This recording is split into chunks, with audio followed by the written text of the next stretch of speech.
Համբարձումյանը հայտարարեց, որ Հայաստան վերադարձի իր տոմսը հոկտեմբերի 28-ին է, իր ծրագրերում ոչինչ չի փոխվել եւ ես գիտեմ, որ վաղը նա իջնելու է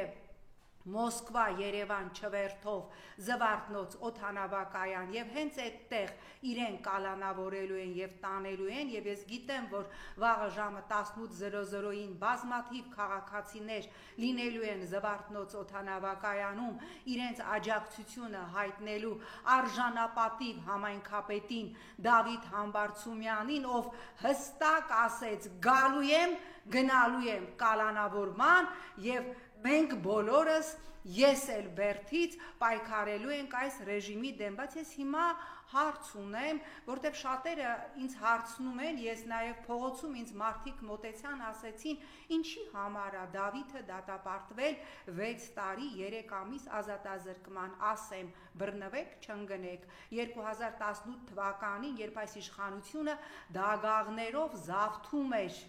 ուրեմն իշխանությունը փողոցում ապրիլի, կարծեմ ապրիլյան օրերին փողոցում ինչ որ միջադեպ ա տեղի ունեցել եւ իբր Դավիթ Համբարձումյանը այդ միջադեպի մասնակիցներից ա եղել, ասեմ, որ միջադեպին 4 տուժածները բոլորն էլ դատարանում ասել են, որ Դավիթ Համբարձումյանը որևէ մեղավորություն չունի, բայց մենք տեսնում ենք, որ այս իշխանության համար ուղղակիորեն թքած ունեն իրանք ամեն ինչի վրա, լավ, եթե 18-ին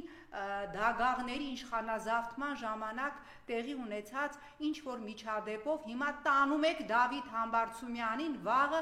օդանավակայանից տանելու եւ 6 տարի 3 ամիս կալանավորելու եք, բա լֆիկ Սամոյին ինչի չես տանում եւ կալանավորում, Նիկոլ, ամբողջ համացածը կադրեր է, թե ինչպես 18 թվականի նույն օրերին, դագաղների իշխանազավթման օրերին Սամվել Ալեքսանյանը, նույն ինքը լֆիկը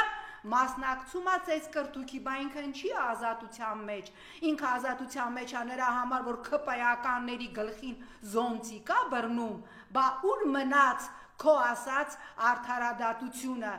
4 տուժող հայտարարում է, որ Դավիթ Համբարձումյանը որևէ